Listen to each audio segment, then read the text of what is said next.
আওয়ামী লীগের সাধারণ ভোটারদের উদ্দেশ্যে আমি বলতে চাই, আপনাদের একটা কথা পরিষ্কার করে বলবো, আমরা দুষ্কৃতিকারীদের বিরুদ্ধে, আমরা ভালো মানুষের বিরুদ্ধে না।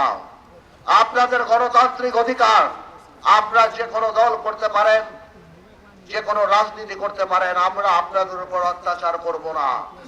তবে এতটুকু মনে রাখবেন, এই কথাটা বিশেষ করে আমার হিন্দু ভাই বোনদের বলতে চাচ্ছি, ওনারা যদি ক্ষমতায় আসে তাহলে আপনাদের অস্তিত্ব নিয়ে প্রশ্ন হবেন। কি কথা ঠিক না বেটে? ওনারা যতই আপনাদের মন্দিরে যান, আপনারা ভালো করেই জানেন কারা মন্দির ভাঙ্গে। আজকে ওই দলের বড় নেতার মুখ থেকে বের হয়ে গেছে নারীদের প্রতি কত অসম্মান।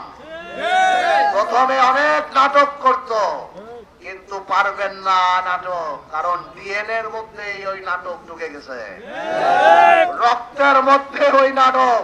নারীদেরকে যে ওনারা সম্মান করে না, 300 আসনে একটা নারী যে প্রার্থী ওনারা দেয় নাই, নারী যে ওনারা বন্দি করে রাখতে চায়, সেটা আজকে বাংলাদেশের ঘরে ঘরে মানুষ জেনে গিয়েছে। আপনাদের কাছে যতই জান্নাতের টিকিট বিক্রি করতে আসুক, আপনারা বলে দিবেন জান্নাত জাহান্নাম এগুলি সব আল্লাহর। কোন ধরনের শিরকি, কোন ধরনের মুনাফিকিতে ওই ধোঁকাবাজিতে আপনারা পড়বেন না। এই ধোঁকাবাজি হলো দাজ্জালের ধোঁকাবাজি।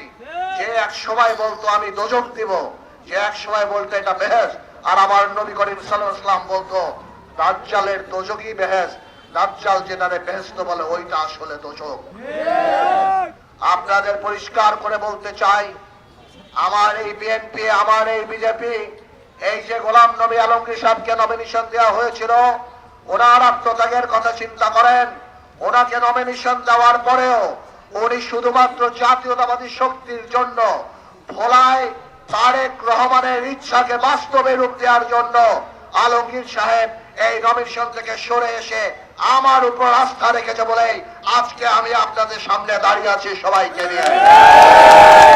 আমরা ইনশাআল্লাহ ভোলা থেকে নির্বাচিত হলে আমরা বিজেপি বিএনপি ভাই ভাই ঐক্য ছাড়া উপায় নাই।